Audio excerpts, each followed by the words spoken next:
નમસ્કાર મિત્રો, સ્વાગત છે તમારું આપણી આ યુટ્યુબ ચેનલમાં જેનું નામ છે ગુજરાતી જીકેની જમાવટ।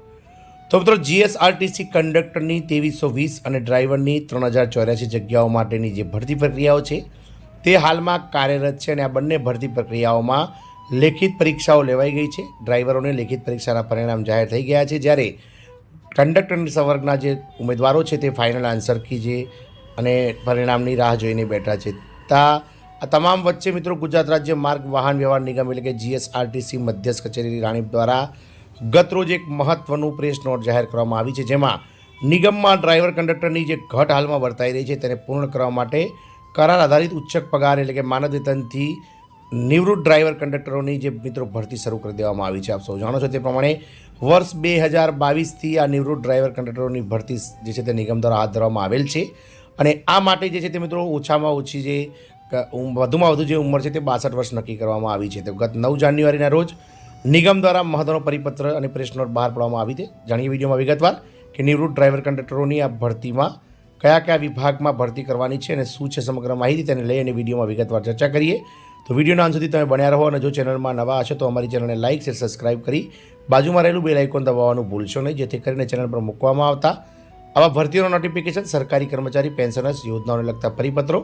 તમને અમારા ચેનલના પ્લેટફોર્મથી પરથી સરળતાથી ઉપલબ્ધ થઈ જાય। તો ગુજરાત રાજ્ય માર્ગ વાહન વ્યવહાર નિગમ વહીવટી ખાતું મધ્યસ્થ કચેરી રાણીપ દ્વારા ગત 9 જાન્યુઆરી 2025ના રોજ તમામ જે ગુજરાત એસટી નિગમના 16 ડિવિઝનો છે, જેવા કે એસટી ડિવિઝન અમદાવાદ, નડિયાદ, વડોદરા, ભરૂચ, સુરત, વલસાડ, ગોધરા, હિંમતનગર, મહેસાણા, પાલનપુર, ભુજ, જામનગર, રાજકોટ, જૂનાગઢ, અમરેલી અને ભાવનગર આ 16 ડિવિઝનના નિયામકશ્રીઓને ઉલ્લેખીને એક પત્ર લખવામાં આવે છે, જેમાં નિગમમાં નિવૃત્ત ડ્રાઈવર કંડક્ટરને નિવૃત્તિ બાદ કરાર આધારિત ફિક્સ પગાર એટલે કે ઉચ્ચક વેતનથી નિમણૂક આપવા બાબતનો આ પત્ર છે, જેમાં મિત્રો વર્ષ 2024નો 20 ફેબ્રુઆરી અને 7/10/2024ના જૂના પત્રોને સંદર્ભમાં લેવામાં આવે છે। ઉપરોક્ત વિષયના સંદર્ભમાં પત્રો અન્વયે નિવૃત્તિ બાદ કરાર આધારિત નિમણૂક આપવા ડ્રાઈવર કંડક્ટરની કક્ષામાં નિયત શરતોને આધીન તદ્દન હંગામી ધોરણે 11 માસ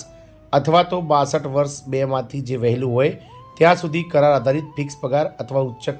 વેતનથી નિમણૂક આપવાની કાર્યવાહી વિભાગો દ્વારા હાથ ધરવા જરૂરી સૂચનાઓ પ્રસિદ્ધ કરાયેલ અને વિભાગો દ્વારા ડ્રાઈવર કંડક્ટરની કક્ષામાં કરારીય નિમણૂક આપવામાં આવેલ, જે અન્વયે 11 માસ કરારીય સમયગાળો પૂર્ણ થતાં તેઓને કરાર નિયમ અનુસાર પૂર્ણ કરવાનો રહેશે। સદર કર્મચારીઓ પૈકી જે કર્મચારીઓ કરારીય નિમણૂક મેળવવા ઈચ્છતા હોય તેઓએ સંદર્ભ 1માં દર્શાવેલ પત્રથી આપેલ સૂચના મુજબ નવેસરથી કરારની પ્રક્રિયા હાથ ધરવાની રહેશે। આમ નિગમમાંથી 1/1/2021થી લઈ અને 30/6/2025 સુધી નિવૃત્ત થયેલ અને થનાર ડ્રાઈવર કંડક્ટરને નિવૃત્તિ બાદ કરાર આધારિત ફિક્સ પગાર ઉચ્ચક વેતનથી નિમણૂક આપવા 11 માસ અથવા તો 62 વર્ષ બેમાંથી જે વહેલું હોય ત્યાં સુધી કરાર આધારિત નિમણૂક આપવાની કાર્યવાહી હાથ ધરવા વિનંતી છે। આવું મુખ્ય મહેકમ અધિકારી ગુજરાત રાજ્ય માર્ગ વાહન વ્યવહાર નિગમ દ્વારા જે છે તે મિત્રો રજૂ કરવામાં આવ્યું છે। આમ મિત્રો, જે કર્મચારીઓ 1/1/2021થી લઈ અને 30/6/2025 સુધી નિવૃત્ત થનાર છે ડ્રાઈવર કંડક્ટર, તેમને 11 માસ અથવા તો 62 વર્ષ બેમાંથી જે વહેલું પૂરું થાય ત્યાં સુધી કરાર આધારિત નિમણૂક આપવાની કાર્યવાહી હાથ ધરવાની છે। આ માટે મિત્રો ડ્રાઈવર કંડક્ટરો જે નિવૃત્ત કર્મચારીઓ જે મિત્રો જોઈનિંગ કરે છે તેમને 26,000 રૂપિયા માસિક વેતનથી જે છે તે મિત્રો નિમણૂક આપવામાં આવશે। આમ હાલમાં જે ભરતી પ્રક્રિયા ચાલી રહી છે તે મિત્રો હજુ પણ લંબાશે તેવું લાગી રહ્યું છે, કારણ કે નિગમ દ્વારા ઘટ પૂર્ણ કરવા માટે નિવૃત્ત ડ્રાઈવર કંડક્ટરોની જે ભરતી છે તેને મિત્રો આગળ ધપાવવામાં આવી રહી છે। પહેલાં એવી વાત કરવામાં આવી હતી કે માત્ર 11 માસ માટે જ આ ભરતી કરવામાં આવેલ છે, પરંતુ મિત્રો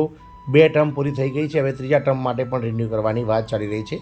ક્યાંક ને ક્યાંક એ જોતાં એવું લાગી રહ્યું છે કે ડ્રાઈવર કંડક્ટરોની જે ભરતી છે તે પૂર્ણ કરવામાં નિગમ હજુ પણ સમયગાળો લઈ શકે છે। જય હિન્દ, અસ્તુ।